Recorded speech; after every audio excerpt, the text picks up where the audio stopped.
는 우리의 마음파. 네, 오늘 본문은 우리에게 익숙한 그런 본문이죠. 그런데 예수님께서 오늘 이 본문의 말씀을 우리에게 주신 그 이유가 뭔가 하면, 우리가 하나님 말씀 받을 때 어떤 태도로 말씀을 받아야 합당한가, 이것을 가르치기 위해서 이 말씀을 우리에게 주신 것입니다. 소위 씨 뿌리는 비유, 이렇게 우리가 부릅니다. 그런데 오늘 본문의 말씀을 우리가 잘 이해를 하려면 그 세 가지 요소를 우리가 먼저 이해할 필요가 있는데, 세 가지 중에 요소가 나옵니다. 하나는 씨가 나옵니다. 그리고 또 하나는 밭이 나오고, 그 다음에 또 하나는 이제 열매가 나옵니다. 자, 그러면 이 씨는 뭘 의미할까요? 말씀을 의미합니다. 그 다음에 밭은 뭘 의미할까요? 우리 마음을 의미합니다. 열매는 또 뭘까요? 결과입니다. 결과. 우리 신앙의 결과. 자, 이 말씀을 좀 연결해 보면, 주님께서 원하시는 삶이 무엇인가 하면, 말씀을 우리가 잘 받고 또 그 말씀대로 인생을 살아갈 때 우리 삶 가운데 열매가 있다는 것입니다. 바로 그것을 우리에게 가르쳐주기 위해서 오늘 본문의 말씀을 주신 것입니다. 자, 일단은 이 말씀을 들으시면서 오늘 저와 여러분은 과연 어떤 밭의 소유자인가, 또 어느 밭에 속한 사람인가 잠깐 점검해 보시고 함께 은혜를 나누는 복된 시간 되시길 바라겠습니다. 오늘 말씀 네 가지로 정리하겠습니다. 먼저 첫 번째는 따라서 하세요. 길가와 같은 마음밭. 한번 보시겠습니다. 3절과 4절 말씀 다시 한번 보겠습니다. 3절과 4절입니다. 다시 시작.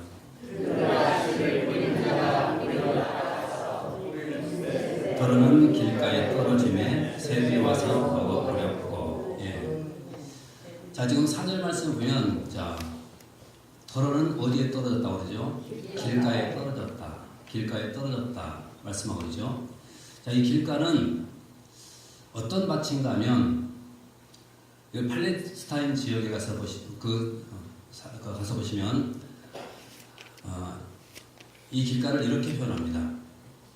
그 밭과 밭 사이에 작은 통행로가 있습니다. 근데 여러분, 그 통행로로 사람들이 자주 왕래하다 보면 이 길은 자연스럽게 어떤 길이 될까요? 굳은 땅이 되어버리고 말죠. 굳은 땅. 자, 그런데 그 굳은 땅에 지금 씨앗이 떨어졌다는 거예요. 자, 그렇다면 이 굳은 땅은 과연 무엇을 의미할까 하는 것인데, 자, 쉽게 말씀드리면, 자, 이런 사람들을 얘기합니다. 여러분, 우리가 이 세상을 살다 보면 많은 사람들을 만나게 되고, 또 그들에게 이런 이야기 저런 이야기 듣기도 하고 우리는 배우기도 합니다. 그런데 자칫 잘못하면 내가 듣고 배웠던 모든 것들이 우리 안에 그대로 지식으로 축적이 되고, 이것이 결국은 어떤 결과를 가져오냐면 바로 우리가 어떤 고정관념을 딱 가지게 된다는 것입니다. 여러분, 이 고정관념이 뭐냐면 굳은 땅입니다. 굳은 땅. 그래서 이 고정관념이 갖고 있는 그 사람들에게 하나님 말씀이 아무리 떨어져도 그 말씀이 심겨지지 않습니다. 왜냐하면 이 고정관념이 있기 때문에 그래요. 여러분, 그래서 우리는 하나님 말씀 받을 때에 어떤 고정관념을 가지고 우리가 말씀 받아서는 결코 안 되는 것입니다. 특별히 우리가 신앙생활을 오래 하다 보면 이런 사람들이 상당히 많이 생겨요. 왜냐하면 우리 지금까지 신앙생활을 몇 수십 년 해오면서 들은 말씀들이 있습니다. 오늘 말씀도 굉장히 익숙한 그런 말씀이에요. 그러면 이 말씀의 제목이 우리에게 딱 알려지는 그 순간, 그리고 본문을 읽으면서 우리는 어떤 생각하냐면, 오늘 설교는 이런 설교겠구나, 이렇게 미리 우리가 생각을 하고 판단하고 앉아있다는 것입니다. 여러분, 이런 사람에게는 결국 그 말씀이 떨어지지 않습니다. 이런 고정관념 우리는 버려야 됩니다. 그래서 우리는 항상 주의 말씀 받을 때 나는 저 말씀 다 아는 말씀이야, 여러분, 이런 말씀 갖고 우리가 말씀 들었으면 결코 안 됩니다. 그럼 어떤 자세가 중요할까요? 생전 처음 듣는 말씀입니다. 여러분, 이렇게 겸손한 자세를 가지고 말씀 받을 때 여러분, 그 말씀이 우리에게 복이 되고 은혜의 말씀이 되는 것입니다. 그런데 오늘 불행하게도 이 씨가 바로 어디에 떨어졌냐면 길가와 같은 마음밭의 소유자에게 이 말씀의 씨앗이 떨어졌다는 겁니다. 자, 그러면 그 순간 어떤 일이 있었는가? 자, 4절 말씀 다시 한번 보시겠습니다. 자, 다시 한번 읽어보십시오. 시작. 새들이 와서 네. 자, 길가에 떨어진 이 씨, 자, 누가 와서 먹어버렸습니까? 새들이 와서 먹어버렸다. 여러분, 새들이 와서 먹어버린 거 당연한 것 아닙니까? 땅속에 심겨져 있지 않고 길가밭에 널려 있으니 어떻게 그 씨가 원인될 수가 있겠습니까? 결국 싹도 나지 못하고 그 씨는 다 새들에게 빼앗겨버리고 말았다는 것입니다. 자, 그렇다면 이 새는 과연 자, 누구를 상징하는가? 잠깐 말씀 보시는데 15절 말씀 내려가서 보겠습니다. 15절입니다. 시작. 말씀이 길가에 흘러졌다는 것은 이들을 가리킴이니 말씀을 들었을 때 사탄이 즉시 와서 그들에게 뿌려진 말씀을 빼앗는 것입니다. 자, 15절 말씀에서 이 새의 정체가 누구인가를 지금 밝히고 있죠. 누구라고 말하고 있습니까? 사탄이다. 여러분, 그렇다면 우리 여기서 매우 중요한 사실을 발견할 수가 있죠. 말씀을 빼앗는 자가 누굽니까? 사탄입니다. 사탄. 자, 그러면 오늘 우리가 하나님 말씀 받을 때 여러분, 우리는 이 말씀을 잘 받을 필요가 있습니다. 왜냐하면 내가 잘못 받지 않고 이 말씀을 내가 심지 않는다고 한다면 결국 누구에게 그 모든 말씀을 다 빼앗겨버리는 것이냐면 사탄에게 빼앗겨버리는 것입니다. 여러분, 예배가 끝나고 난 다음 나갈 때 한번 생각해 보십시오. 과연 내가 이 하나님 말씀을 얼마만큼 내 마음밭에 심었는가? 만약에 심지 않은 그런 사람이 있다고 하면 여러분, 그 말씀은 아무것도 기억나지 않을 것입니다. 다 누구에게 빼앗겨버리는 것입니까? 사탄에게 빼앗겨버리는 것입니다. 그래서 우리는 이 말씀을 들을 때마다 우리는 정신 바짝 차려야 됩니다. 왜냐하면 사탄이 지금도 새처럼 날아다니고 있기 때문에 그래요. 근데 여러분, 사탄이 새처럼 날아다니는 그 이유가 뭐냐면 말씀의 씨앗을 빼앗아가려고 그렇게 하고 있다는 것입니다. 자, 그러면 왜 사탄은 이렇게 말씀의 씨앗을 빼앗아가려고 발버둥을 치는가? 그 이유를 잠깐 보겠습니다. 자, 누가복음 8장 12절 말씀 같이 보겠습니다. 자, 같이 읽습니다. 시작.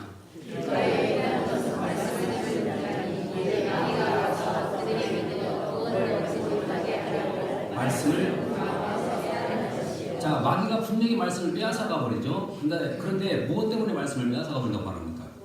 예, 지금 누가복음 8장 12절 말씀에 보니까 어떻게 기록되어 있죠? 길가에 있다는 것은 말씀을 들은 자니 이에 마귀가 가서 그들이 믿어 뭘 얻지 못하게 하고 구원을 얻지 못하게 하려고 말씀을 그 마음에서 빼앗아가 버립니다. 여러분, 그래서 사탄은 항상 말씀을 빼앗아가려고 하고 있습니다. 여러분, 그래서 우리는 이 하나님 말씀을 빼앗기지 않도록 우리는 깨어 있어야 되는 것입니다. 그렇다면 누가 이 길가밭의 마음의 소유자일까? 아까도 말씀드렸죠. 바로 이 세상에 대한 여러 가지 지식을 내가 들음으로 인해서 고정관념이 박혀있는 사람들, 하나님 말씀을 받지 않으려고 하는 사람들, 바로 이 사람들이 길가밭의 소유자입니다. 절대로 심지 않는 사람입니다. 그런데 여러분, 중요한 것은 그런 사람에게 말씀의 씨앗이 아무리 떨어진다 할지라도 심겨지지 않고 결국 사탄에게 다 빼앗겨버리고 하는 것입니다. 여러분, 이것만큼 비극적인 세상이 어디가 있겠습니까? 그래서 우리는 빼앗기지 않도록 우리는 긴장해야 됩니다. 우리 옆 사람 보시면 보내주십시오. 집사님님, 말씀의 씨앗을 빼앗기지 않도록 늘 긴장합시다.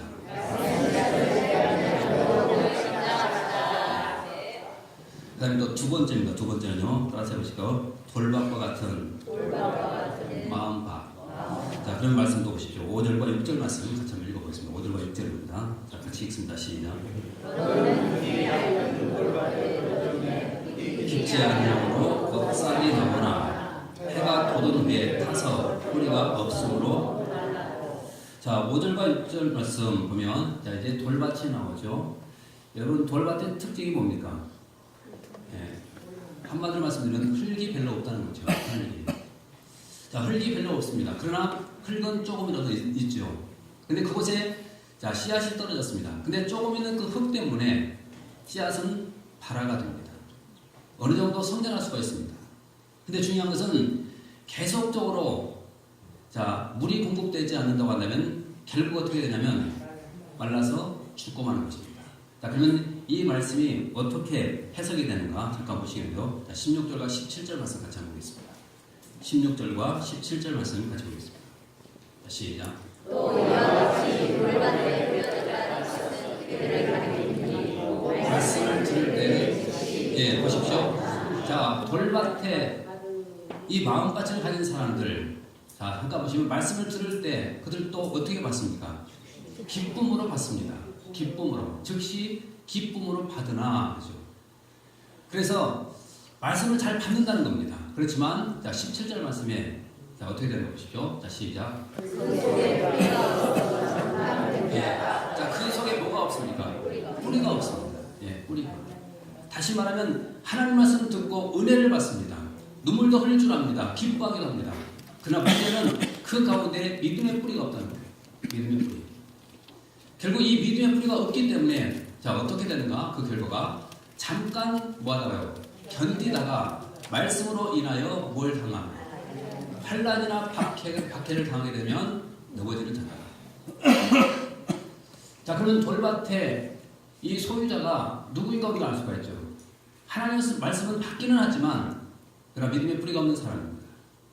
그래서 세상을 살아가다가 어떤 어려운 일을 만났을 때 그것을 극복하지 못하고 주님을 떠나버린 사람들, 넘어지는 사람들, 이런 사람들이 돌밭의 소유입니다.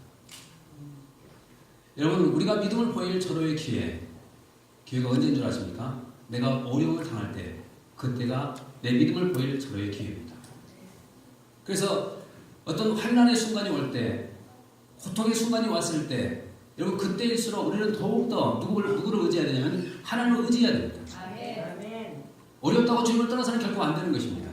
그러니까 끝까지 주님만 의지하고 그만 붙들고 우리가 인생을 살게 된다고 한다면 우리는 승자가 되게 됩니다. 그리고 열매 맺는 인생을 살게 되는 것입니다. 그런데 오늘 우리가 이런 돌밭의 소유자가 된다고 한다면 결국 어려운 일을 만났을 때, 내 뜻대로 뭔가 되지 않았을 때 우리는 금방 예수 믿어도 소용없네 그러면서 주님을 떠나기도 하고 또 넘어져버리고 만다는 것입니다. 이런 돌밭의 소유자 되지 마십시오. 우리 옆 사람 보시면 또 건드리십시오. 집사님님, 돌밭의 소유자 되지 마십시오. 그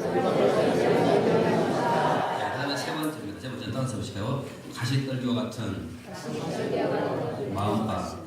자, 7절 말씀부터 한번 보겠습니다. 본문 7절 같이 한번 읽어보겠습니다. 자, 시작.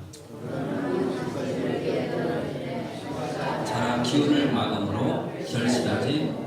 자, 이제는 다시 가시떨기, 소위 이제 밭이라고 말하는데 가시떨기에 씨가 떨어졌습니다. 그랬더니 어떤 일이 벌어졌습니까? 가시가 자라 기운을 막음으로 결국 뭐하지 못했다고요?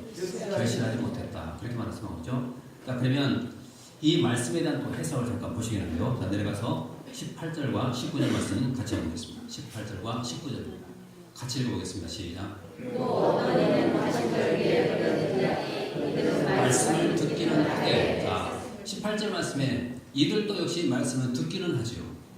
자, 아까 돌밭도 마찬가지죠. 말씀을 듣기는 합니다.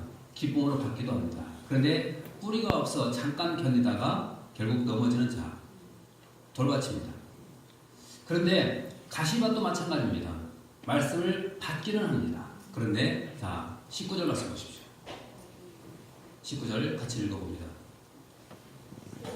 예, 같이 읽어보겠습니다. 시작.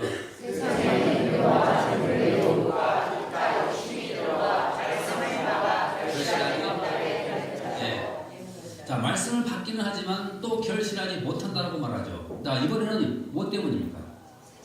세상의 염려와 재물의 유혹, 기타 욕심 때문이다. 그렇게 말합니다. 자, 다시 말하면 돌밭은 왜 열매를 맺지 못했는가 하면 바로 환난이 너무 힘들고 고통스러워서 열매를 맺지 못한 것입니다. 이거 극복하지 못했습니다. 그런데 지금 가시밭은 왜 열매를 맺지 못했는가 하면 바로 이것 때문이라고 말합니다. 세상의 염려와 재물의 유혹과 기타 욕심.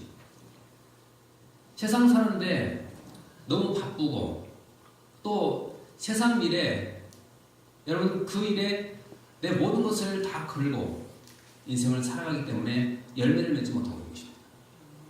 한마디로 말씀드리면 세속적인 그리스도인들, 돈밖에 모르는 그리스도인들, 바로 그런 사람들을 지금 얘기하는 것입니다. 여러분 이런 분들은 결코 열매가 없습니다. 우리가 잘 아시는 대로 여러분 이런 장면을 한번 생각해 보시죠. 마가복음 10장에 나오는데요. 어떤 한 부자 청년 관원이 예수님께 나왔죠.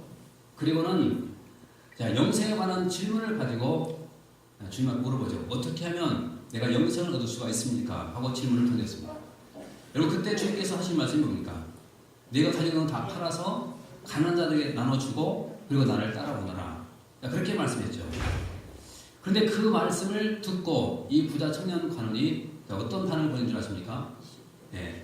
재물이 많음으로 근심하고 주님을 떠나버렸다. 그렇게 말씀하고 있습니다. 참 불행한 사람이죠. 그는 영생도 얻고 싶었습니다. 그리고 그는 분명히 주님을 따를 수 있는 그런 기회도 주어졌습니다. 그런데도 불구하고 무엇 때문에 주님을 떠나버렸냐면 돈 때문에, 재물 때문에 떠나버리고 만 것입니다. 여러분 이 재물을 뭐라고 하는 줄 아십니까? 만몬이라고 말합니다. 만몬. 아시죠? 근데 여러분 만몬의 뜻이 뭔지 아십니까? 만몬의 뜻이 뭐냐면 나는 믿는다. 나는 믿는다. 이것이 만몬입니다. 그래서 재물을 한마디로 말하면 나는 믿는다. 여러분 돈을 믿고 산다고 한다면 여러분은 하나님 섬기는 사람이 아니라 지금 만몬을 섬기는 사람입니다. 그런데 오늘 우리 가운데 이렇게 돈을 숨겨버리는 사람들이 있을 수가 있다는 거예요. 그러면 돈은 사실 아무것도 아닙니다. 한번 생각해 보십시오. 여러분이 이 세상에서 자랑하는 거, 우리가 추구하는 것이 뭡니까? 돈을 우리는 더 많이 벌기를 원하고 명예나 권력을 얻기를 원하죠. 여러분 이것 때문에 우리가 더 열심히 일을 하고 이것 때문에 공부하고 그런 것 아니겠습니까? 그런데 따지고 보면 이 세상의 명예나 권력 아무것도 아닙니다. 또 돈도 아무것도 아닙니다. 언제 우리가 그것을 깨달을 수가 있을까요? 죽음이 내 앞에 왔을 때 우리는 깨달을 수가 있습니다. 죽음이 내 앞에 왔을 때. 여러분 죽음이 내 앞에 다가왔을 때 그때 돈이 무슨 소용이 있겠습니까? 아무리 많이 가지고 있다 한들 그 돈은 나에게 아무런 의미가 없습니다. 또 죽음이 내 앞에 있을 때 여러분 그 명예나 권력이 나에게 어떤 의미가 있겠습니까? 아무것도 의미가 없습니다. 그리고 사실 이 세상에서 우리가 그렇게 추구했던 명예나 권력은 오래가지 못합니다.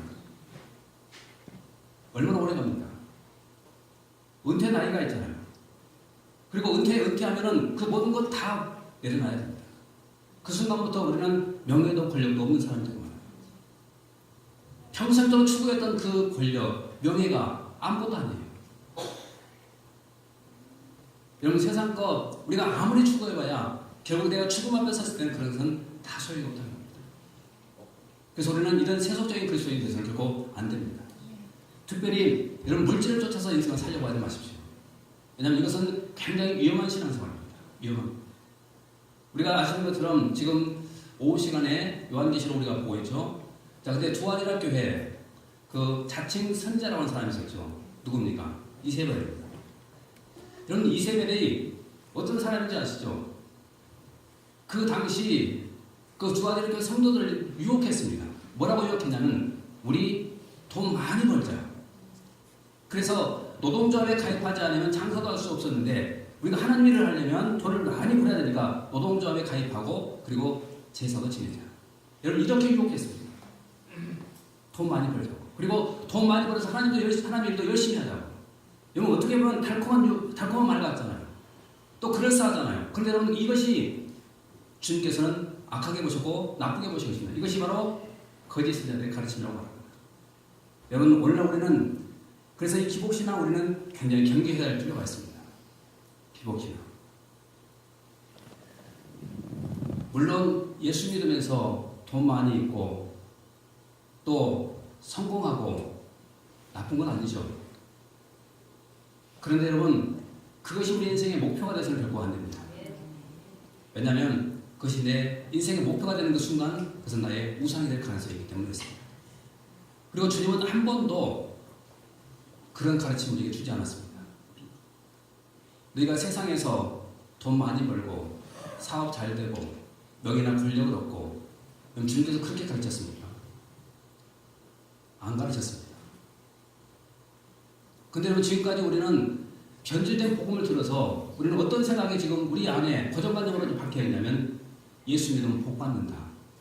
예수 믿으면 사업도 잘 되고 예수 믿으면 성공하고 예수 믿으면 시험에도 합격하고 여러분 이런 예수를 우리가 믿고 있다는 겁니다. 여러분 우리가 그렇게 지금 신앙생활을 하고 왔잖아요. 근데 여러분 주님이 그렇게 가르쳤습니까? 한번 성경을 한번 보십시오. 주님이 가르친 적이 있는가? 저는 제가 본 성경을 볼 때 한 번도 주님께서 그런 가르침을 우리에게 준 적이 없습니다. 오히려 주님께서 뭐라고 말씀하시냐면 너희가 내 말대로 살게 된다면 너희는 세상에서 환난도 당하게 될 것이다. 심지어 죽게 될 것이다. 주님께서 그렇게 가르쳤습니다. 그러면 내가 지금 주님을 붙들고 있는가 아니면 이 세상의 것을 내가 붙들고 있는가 한번 생각해 볼 필요가 있습니다. 그럼 이 가시밭 소유자가 되지 마십시오. 주님께서 원하시는 것은 뭐냐면 딱 두 가지 우리가 원하고 있습니다. 하나는 땅 끝까지 내 증인 되라는 것. 그리고 또 하나는 내 이웃을 사랑하는 것입니다. 구제하는 것. 여러분 이런 주님의 명령만 우리가 기억하고 그 명령에 순종한 순간 인생을 산다고 한다면 주님께서 우리를 인정하지 않겠습니까? 여러분 지금은 우리가 나중에 주님 앞에 다 서게 될 것입니다. 여러분 그때 우리 주님의 칭찬이 진짜 칭찬입니다. 지금 이 세상에서 내가 잘 먹고 잘 사는 거 이것이 복받는 것이 아니라 내가 주님 앞에 섰을 때 착하고 충성된 종아 이런 칭찬을 받을 때 내가 가장 축복된 그런 존재가 되는 것입니다. 우리 입사람 보시면서 또 고민해 주십시오. 집사님이 주님 앞에 칭찬받는 삶을 삽시다. 네 번째입니다. 따라서 한번 해보실까요? 좋은 땅과 같은 마음밭. 자, 우리 8절 말씀 보겠습니다. 자, 바람직한 마음밭이요. 같이 한번 읽어보겠습니다. 자, 시작. 결실하였으니 30배나 60배나 100배가 되었느니라. 네. 자, 좋은 땅이 나오죠. 바람직한 땅입니다. 이 땅에 씨가 떨어졌습니다. 그랬더니 자, 무성하여 결실하였으니 30배, 60배, 100배가 되었다. 자, 최소한 30배는 몇 개 되어 있습니다. 좋은 땅으로 갑니다. 좋은 땅이 되면. 그리고 조금 가면 60배 정도. 그리고 100배까지 우리는 열매를 된다고 말합니다. 자, 그러면 이 좋은 땅이 뭔가 이거 알아야 되겠죠? 자, 다시 20절 말씀 같이 보겠습니다. 자, 내려가서 20절 말씀 같이 보겠습니다. 시작.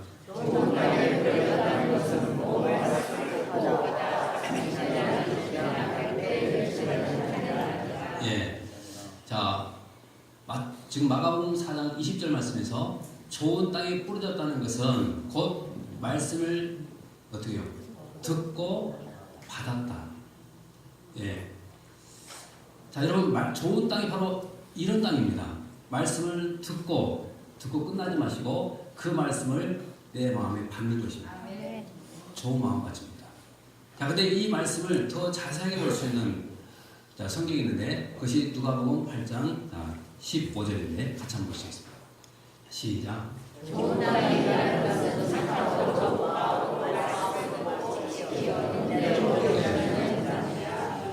자, 좋은 땅이 바로 이겁니다.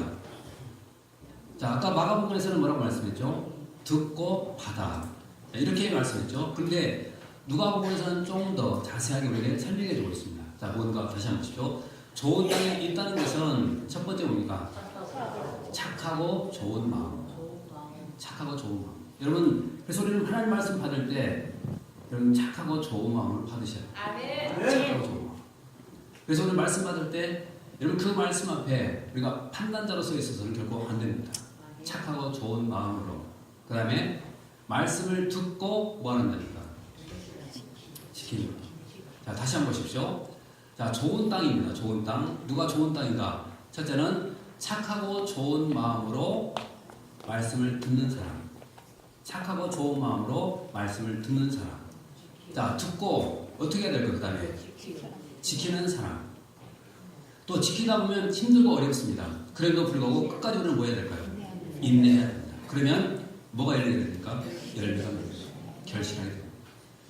자, 그래서 여러분 착하고 좋은 마음, 과연 내가 이런 마음 가지고 있는가? 한번 생각해 보십시오. 이런 좋은 땅인가? 자, 다시 보십시오. 착하고 좋은 마음으로 말씀을 드려야 됩니다. 그리고 또 하나 지켜야 됩니다. 그리고 끝까지 인내하는 것입니다. 그러면 반드시 우리는 열매로 우리의 삶 가운데 열리게 되는 것입니다. 자, 그러면 말씀 잠깐 보시고요. 요한계시록 1장 3절 말씀 같이 보겠습니다. 누가 보기 있는 사람인가? 같이 읽어보겠습니다. 시작.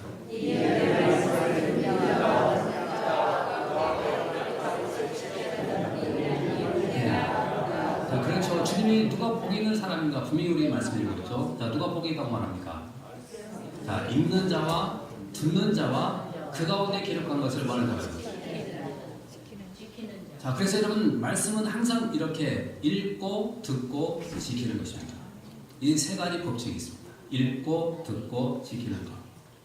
그 다음에 또 한 군데 더 보겠습니다. 22장 7절도 같이 보겠습니다. 자, 시작.